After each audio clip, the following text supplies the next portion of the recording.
মাঠে মাঠে পাকা ধান, সোনালী ফসল কাটা ও মাড়াইয়ে ব্যস্ত কৃষক।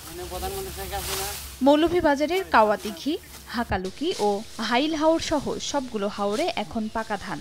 আগাম বন্যার হাত থেকে রক্ষায় ধান কাটা শুরু করেছেন কৃষক।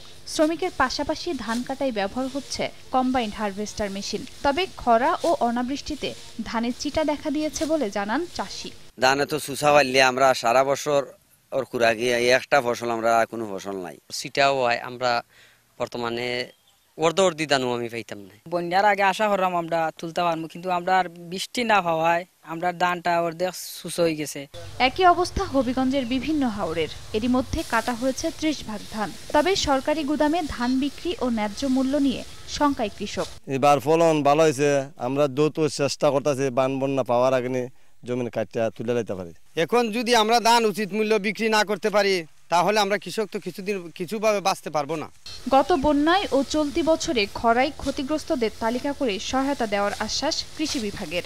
প্রাকৃতিক দুর্যোগ যে কোনো সময় আসতে পারে, যাদের 80% ধান কর্তন হয়ে গেছে তারা তাড়াতাড়ি যেন ধানটা কর্তন করে তাদের বাড়িতে নিয়ে যায়। আর বৃষ্টি না থাকার কারণে এবং সেচের অভাবে কিছু কিছু চিটা দেখা গেছে। তো আমরা আশাবাদী যে আমরা ওই সমস্ত কৃষকদেরকে তালিকা করে ভবিষ্যতে আমরা তাদেরকে পরামর্শ এবং সরকারি কোনো সাহায্য থাকলে আমরা সাহায্য করতে পারব। এদিকে হাতির আক্রমণ থেকে রক্ষায় কাঁচা ও আধা পাকা ধান কাটছেন শেরপুরের সীমান্তবর্তী 3টি উপজেলার কৃষক। এতে লোকসান হচ্ছে বলে জানান তারা। তবে সীমান্ত জুড়ে হাতির অপছন্দের ফসল ফলানোর পরামর্শ কৃষি বিভাগের। হাতির হইতেছে ধান, আমরা কাঁচা জানি কাঁচাটাও খাইতেছে, মানে আমরা ঠেলায় করে কাঁচা গুজা কাটতে বাইট নিতেছি। হাতির কারণে রাত্রে আমরা ঘুমাইতে পারতেছি না, বউ পোলানে খুব অতিষ্ঠ। বন বিভাগ আছে, এরা আমাদের একটা স্থায়ী ব্যবস্থা করে দেয় যেন হাতির জায়গায় হাতি থাকে, আমরা আমাদের জায়গায় নিরাপদে থাকতে পারি। হাতি খাবারের খুঁজে আছে, সেই ক্ষেত্রে পাহাড়ের সীমান্তবর্তী এলাকাগুলোতে আমরা লেবু জাতীয় ফসলের কৃষকদেরকে উদ্বুদ্ধ করতেছি।